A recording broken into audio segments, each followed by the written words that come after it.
Recently, one of my viewers left a comment that frankly stopped me in my tracks because of the wisdom in the comment. And the comment was, we need to stop worrying about when the money runs out and start worrying about when the time runs out.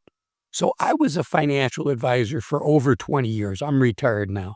But the most common question I was asked is, hey, Azul, do I have enough money to retire? And you know what the easiest question is for a financial advisor to answer?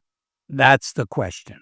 If you can tell me how much money you want to spend in retirement, I can give you a really good idea about whether you have enough money to retire. And there's all kinds of unknowns, but what I cannot tell you is, when does the time run out? When does the health run out? When does the energy and the excitement and the vigor, when does that run out? But so many of us are focused on the financial side of things, and the financial side of things are absolutely important. Having a good financial plan and having confidence in your plan gives you the freedom to go out and enjoy without having to worry, right? That's what we all want. We want a healthy retirement, but we also want a retirement without worries, a wow retirement.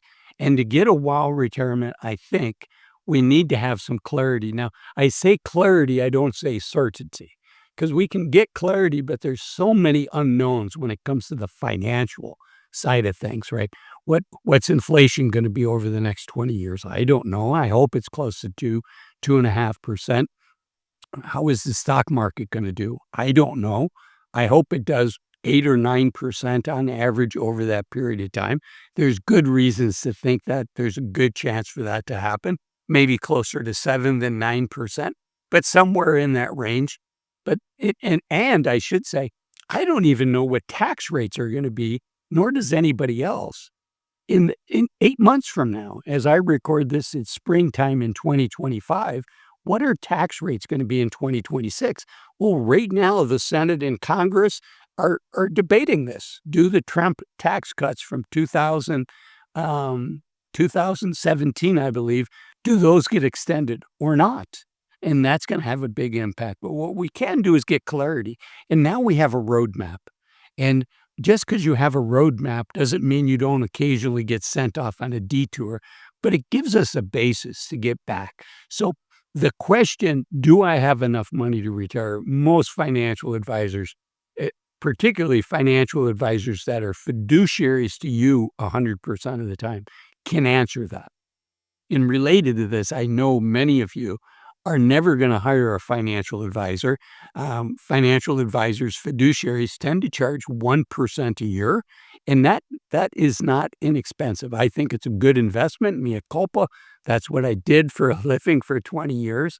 But for folks that are going to do it on your own, I urge you not to use Excel spreadsheets. I urge you not to use Google Sheets. It's just way too easy to forget about something like taxes. I'd say a fourth of the time when I meet with somebody new that has put together their own plan, they've either forgotten about taxes or dramatically underestimated it, or after 65, once they're on Medicare, they have very low medical expenses. And the reality is, unfortunately for most of us, we're going to have $150,000 from the time we're 65 until we pass away in medical expenses, either for Medicare premiums or for the 20% copay, for things that Medicare doesn't cover, things like that. And that's according to Fidelity. So if you're not going to hire a financial advisor, I urge you to use software designed for you. The software I like is a software that used to be called New Retirement. It's now called Bolden, Boldin. If you look in the description, there's a link where you can support the channel. This video is not sponsored by Bolden, but I am an affiliate. So again, the easiest question for the financial advisor, and probably for you to answer for yourself as well, is, do you have enough money to retire? You can get really close. There are edge cases where people think they have enough money to retire and they don't. But you know what the regret is? You know what the deep regret is later in life? It's not that maybe instead of spending, I'm just making up numbers, $5,000 a month in retirement, you have to spend $4,500, so a couple $100 less a month. People can live with that. But what they really regret is when they had their health, when they had their energy, when they had the ability to do things that were important, when they had the ability to do things that were on their bucket list, and they unnecessarily sacrificed. And they unnecessarily sacrificed and did not do those things because, frankly, they were afraid to take the leap, or they were afraid of the unknown. And then for some people, unfortunately, they have a health issue. They have a stroke, they have a heart attack, they get a cancer diagnosis. And oftentimes their spouse, if they're married, is the one taking care of them. And that spouse oftentimes can be bitter. They may never verbalize that to you, but they will verbalize it to their financial advisor. And they can be bitter that they never got to do those things. And what did they get in return? What was the upside for that? They have a couple, $100,000 more in their bank account. Now, if that $100,000 is the difference between a secure financial retirement and an insecure financial retirement, then that can be a great trade-off. But for many people, it doesn't move the needle.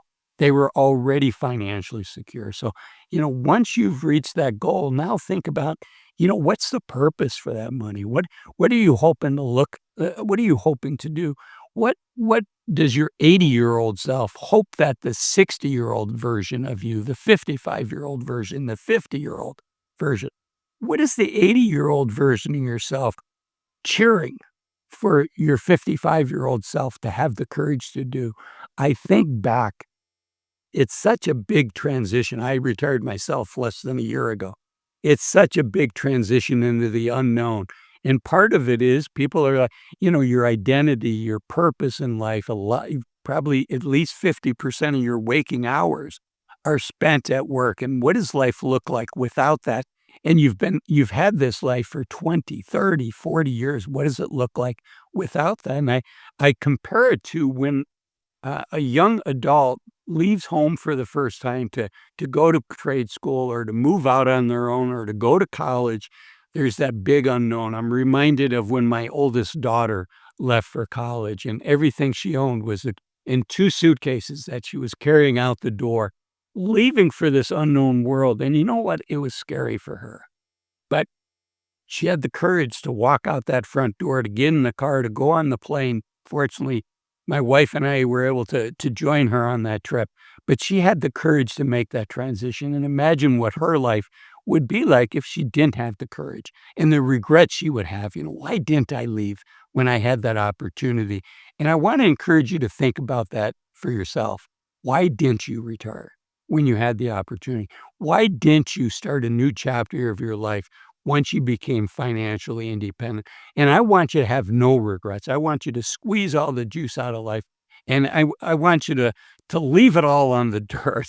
And unfortunately, once we lose our health, it's likely not coming back. And once we lose our life, who knows what happens. I personally believe, there's a heaven, and I hope I get to go there. But this isn't a religious channel. I don't want to go there. But, we want to leave it all on the dirt. We want to leave it all on the earth. We want to leave it all on the playing field and squeeze all the juice out of the youth of our senior years. If you like this video, please think about signing up for my free weekly newsletter. You can do so in the description. And the YouTube algorithm says this is the next video of mine you should watch next.